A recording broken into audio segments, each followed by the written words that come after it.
Welcome to Building Foundations for Education. Great things are happening here in Indian River County, and I'm excited to have our Superintendent of Schools with me to talk about all of these exciting events. Welcome, Dr. Rendell. Hey, Cynthia, thank you for having me. So spring is here and the last 8 weeks of school, and it's an exciting time with many, many things that will be happening. Yeah, so if you're a race fan, we're heading into turn 4 in the home stretch. You know, we're heading towards the finish line. And so this is kind of like the last quarter of the year. We are in the midst of spring break. By the time this airs, we'll probably be on spring break. And when we come back, it's a fast and furious finish to the school year. We do have a lot of state testing to administer this last quarter of the year. And at the high schools, we've got advanced placement AP testing, IB testing, final exams, graduations, and all that kind of thing. And the elementaries and middle schools also have kind of commencement or graduation ceremonies and that kind of thing. So it's a very fun but fast and furious part of the year, this finish. And everybody's going to be excited about finishing up the year and getting ready for summer, but we do have a lot of teaching and learning still to do, and a lot of those tests we have to administer. And I like how you had said recently to the principals' meetings that there's a lot of student performances, and it's really probably the best time of the year because you can kind of stand back and see the wonderful production of the students and really see them shining. Yeah, so there's 2 times of the year where we get to see the fruits of the labor of the students, especially in the performing arts. It's usually just before the winter holidays, the Christmas season. There's a lot of performances, and then towards the end of the year, we start to see again a lot of spring performances. So there are lots of concerts at the middle schools and high schools, a lot of elementary music programs at the elementary schools and things like that. And it's great to see our students engaged in learning in more than just reading, writing, and arithmetic, out there performing, showing what they've learned throughout the year. Fellsmere Elementary School did a whole month of celebrating music. March is Music in Our Schools Month. And so Fellsmere held a bunch of concerts there.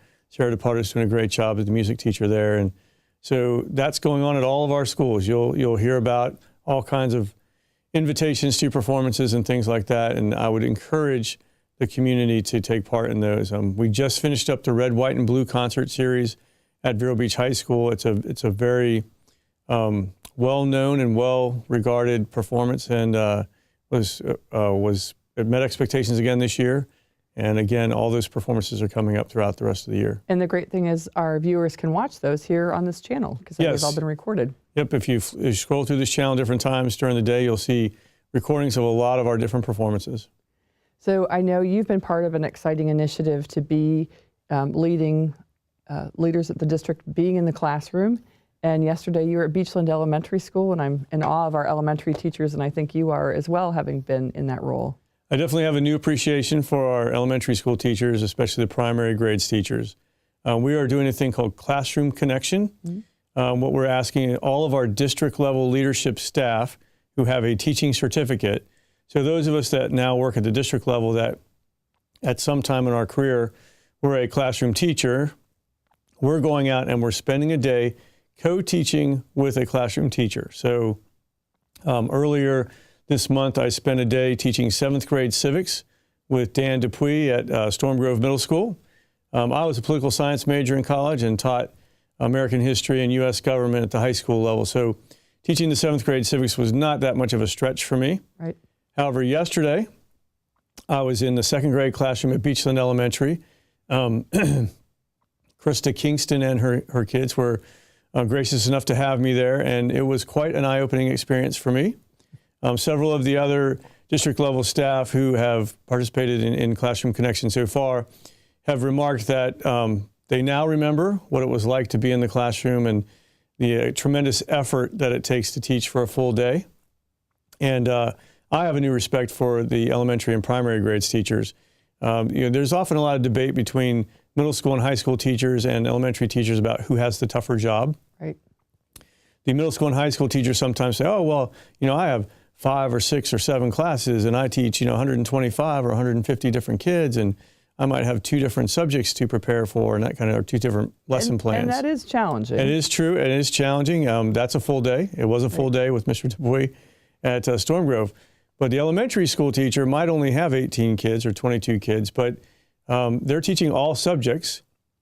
and they're teaching all day with the same kids and that kind of thing. And so I definitely saw some things yesterday. In the morning, the second graders were bright-eyed and bushy-tailed, as the phrase goes, and ready to learn and all that kind of thing. And as the day wore on, they got a little wore out, and we had to be a little bit more creative and more energetic ourselves to keep them focused on learning and that kind of thing. And having to teach language arts, reading, math, science, social studies all in one day was a challenge. And I really do have a tremendous amount of respect for our primary grades and elementary school teachers. I think any teaching position, as you kind of mentioned, is challenging, but I have a newfound level of respect for those elementary teachers. Oh, absolutely. I mean, as an endurance athlete, I kind of like it that our elementary teachers are really endurance teachers. They're on all day long, and they're lucky if they get a restroom break or a chance to stuff a sandwich in their mouth, because they're just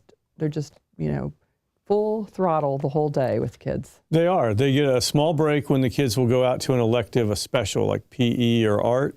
Right. That's usually when the classroom teacher gets their planning, and that's not very long. And then they have a little lunch break, and that's not very long either, because it's less than 30 minutes, because they usually walk their kids to the lunchroom and then have to go back and get them all inside 30 minutes. So, so their lunch is less than 30 minutes. And then there's recess, and you would think that recess, the teachers just let the kids go out to play and the teachers get a break, but that's not true. Right. They're out there on the playground supervising as well, during recess. So I was out there at recess and dodging kindergartners and first graders running around the playground and that kind of thing. And so it was a full day. And we instituted Classroom Connection with the idea that, we make a lot of decisions. Well, pretty much every decision that we make at the district level impacts the classroom. Right. And so we need to make sure we maintain that connection to the classroom, that we know what it's like to be on the front lines. And, so when we get ready to make a decision that will impact the classroom, that we keep that perspective of the classroom teacher in mind. Right. And, our goal is to support the classroom teacher. Our job is to, try and make sure that they have all the resources they need. We're not supposed to be putting any more roadblocks or hurdles in front of them. We're supposed to be removing those. Right. We cannot make a classroom teacher's job easier, but we can try to support them. And so this was a really good experience for all of the district level leadership staff to be out there back in the classroom again. Well, and I would think the teachers just feel supported by your presence, that you're shoulder to shoulder with them. You always are, but just having been there as well. Yeah, and this wasn't an original idea. We got it from another superintendent in another district who was doing something similar. He had his staff, and he as well, went out and they taught part of a day in place of the classroom teacher. And I wanted us to teach alongside, to work alongside the classroom teacher to really experience what they experience every day. A lot of times if you go in as the substitute, then you're going to basically run the classroom the way you would run the classroom, and right. You would really not see firsthand what those teachers are experiencing throughout the day. And so this was a great experience for us, and we'll do it again next year for sure. Like I said, I did two experiences, one at the middle school and one at the elementary school. So next year I'll probably spread that out, do a high school activity, and then teach for a high school for a day, and then probably go back to elementary again. I might do intermediate grades like 4th or 5th. But it was exciting and very beneficial for all the people who participated, I believe. It reminds me a little bit of when Jamie Vollmer was here. Schools can't do it alone. And initially, I know you remember, he started on the opposite of, Correct, yes. knowing that schools should be run like businesses. So I believe the story goes that a principal invited him to come work the day, just as you've described. Yes. And he said he'd never been so exhausted his entire life. Yeah, I mean, I think there's a lot of jobs where you maybe can take a short break, downtime, or 15-minute brain break and that kind of thing. And teachers don't really get that opportunity, especially the elementary grades teacher, because those kids are with them, and those kids are active and they're moving, and they're demanding attention, and they deserve it, and that kind of thing. So yeah, full day at Peachland Elementary yesterday. Oh, that's fabulous. Well, in that spirit of honoring teachers, it was really exciting. We had 53 impact teachers that were recognized, and you want to share a little bit about what that means for our district. Right. So the Florida Department of Education recognizes teachers, classroom teachers, as high impact teachers. That's the official title. What they do is they analyze test data over a 3-year period. And if your students, if you're a classroom teacher that teaches state-tested subjects, Right. If your students demonstrate growth, over that 3-year period, high performance and growth over that 3-year period, then you're designated a high-impact teacher. So it's great. We had 53 in our district. That's fantastic. That's a good number. It's a higher percentage than a lot of other districts. But that doesn't really recognize the efforts of all of our teachers.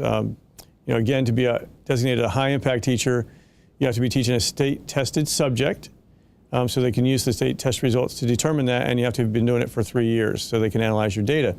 So we might have a teacher that teaches that state-tested subject for a couple years, and then we ask them to teach a different subject the next year. Well, then they're out of the running for high-impact teachers. So, we have incredible teachers in our classrooms, and the Teacher of the Year designation that each school gets to give to their teacher, and then we have the District Teacher of the Year and that kind of thing. Those are other ways we can recognize good performance in the classroom. They're also recognized as highly effective or effective teachers based on their evaluation by their supervisor, plus their student performance scores on any type of assessment. So definitely congratulations to those 53 high-impact teachers. It's great to get recognition from the state for that, but those aren't our only 53 We have many high-impact teachers. high-impact teachers. Yeah. And you received an award very recently as well. Yes, I actually was honored by my alma mater, James Madison University up in Virginia. I went there for my undergrad. That's where I learned the craft of becoming a teacher in their College of Education.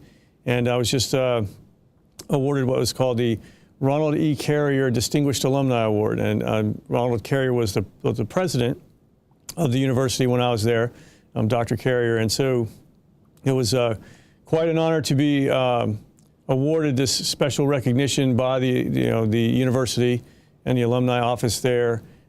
Each of the different colleges had a distinguished alumni. Originally, I was selected as the distinguished alumni for the College of Education, but then they selected me as like the distinguished overall That's a big winner. darn deal. Yeah, it actually was a pretty big deal. There was a banquet last weekend that I went up and attended at the university, and the other distinguished alumni were very distinguished. I made a joke in my acceptance speech about I would think to be distinguished, you'd have to have a lot of gray hair or have a building named after you, that kind of thing. And I don't have a lot of gray hair, and there's no building named after me. I'm not a big donor or anything like that. But I've been very fortunate to work with some really, really fantastic educators over my career, and I think really their impact on me and what we've been able to do in different schools and districts is probably what gave them had them select me or whatever. But I definitely didn't really feel worthy of it, but it was a great honor. But I think that's really the hallmarks of a great leader. You're focused on what you're doing, you're passionate about what you're doing, and you're not seeking the recognition for it. Yeah, no, it was definitely a kind of a call out of left field when they called and said, hey, you've been selected for College of Education, which I could understand that, I guess, to an extent. Yeah. And then they called back a few weeks later and said, actually, no, you're going to get the overall Distinguished Alumni Award. And Dr. Carrier was, he was, like I said, he was the president of the university when I was there. And he was very, very popular with the students. He was always out on campus, walking around, visiting classes. I actually ate lunch with him one time. I was I was the president of my fraternity, and I was at a student leaders function, and he was there. And another student leader and I were chatting, and she said, hey, we should invite him out to lunch. That's neat. And I said, all right, we'll do it. And we didn't think he would go to lunch with us, but we asked him to lunch, and he went with us. And so we took the university president out to lunch and had a great time talking with him. And so he was just kind of one of those leaders that was always in and amongst the people, so to speak. And so he always had such a great impact. And so to have an award with his name on it was actually even more special. So it was pretty cool. Oh, absolutely. Well, congratulations again. Thanks. So there's going to be more ways that we can inform parents and spread good information. I know school safety is on parents' minds in light of the recent events at Parkland, but we have our new SMS texting, which I know has been in the works for a long time, but I think that's going to be a great way to keep parents informed. Yeah, so most of our parents and community members know that we have an automated phone system. Every once in a while you get those automated phone calls, let you know about events that are happening at school and that kind of thing. And so we actually have a feature where we can send a text message, using the same system. We've been working on enabling that. And so with the recent incidents that happened at Parkland and other schools around the country with serious safety incidents at campuses, we wanted to see if there were other ways we could use to communicate to our families. And so we've enabled the texting feature. This week we sent out a test text to all of our parents who have cell phones listed in their student contact information in the cell phone line.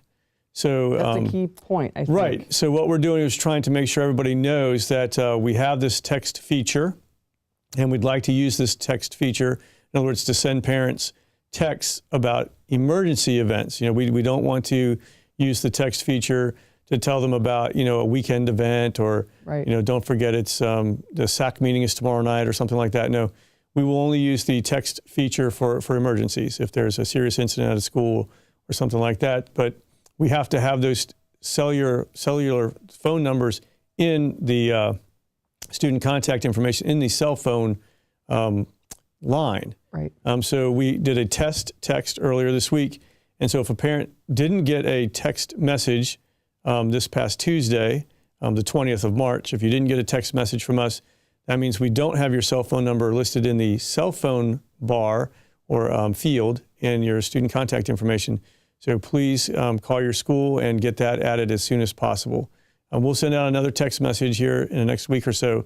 But this is really an effort to be able to increase communication in one of those serious safety events. That's usually the thing that I'm a parent and of children in our system, and that's the thing we always want to know what's going on. If there is a safety incident, if there's some kind of dangerous thing happening, we need to know.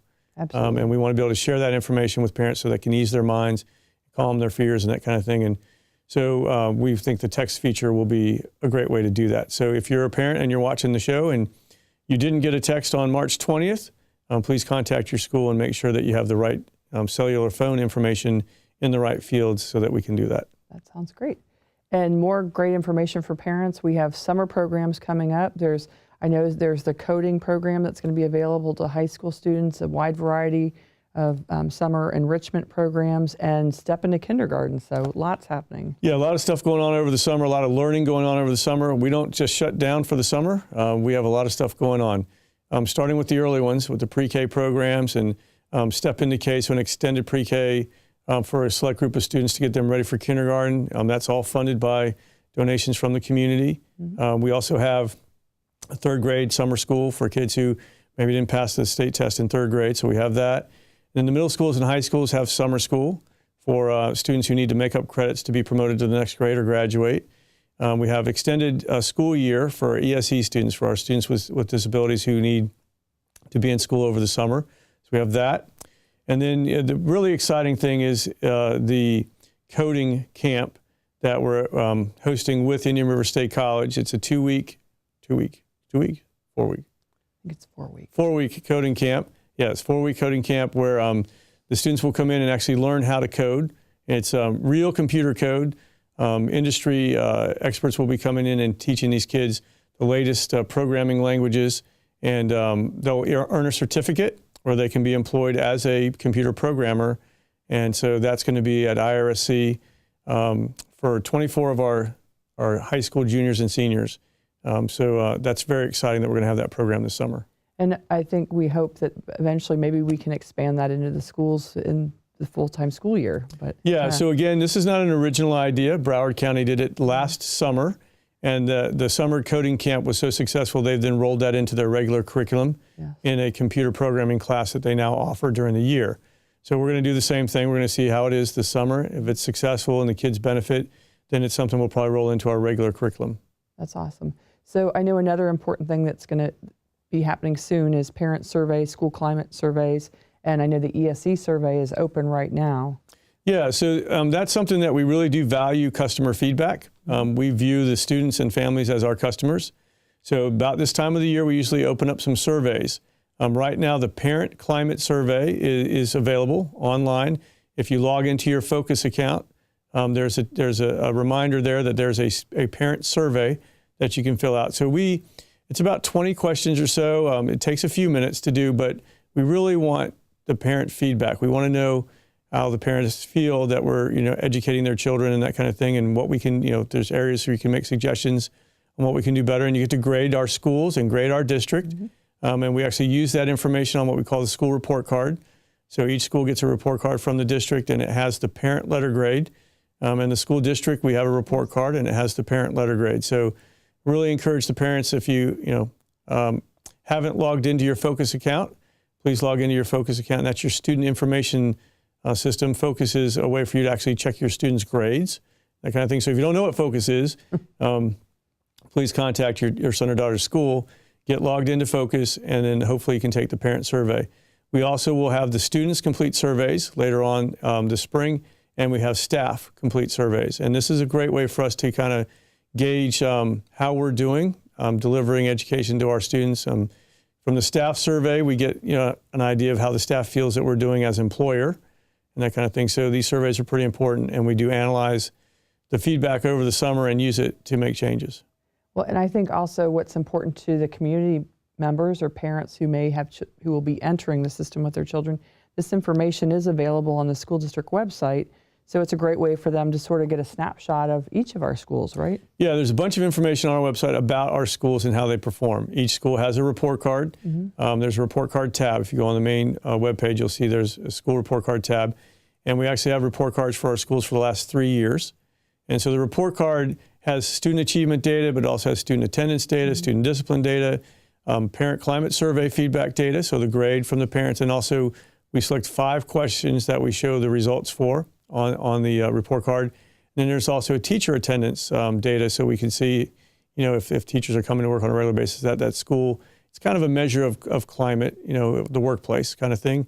But it does paint a more accurate picture of the school and its performance as opposed to the single letter grade that we get from the state. Right. That is also on the report card, though.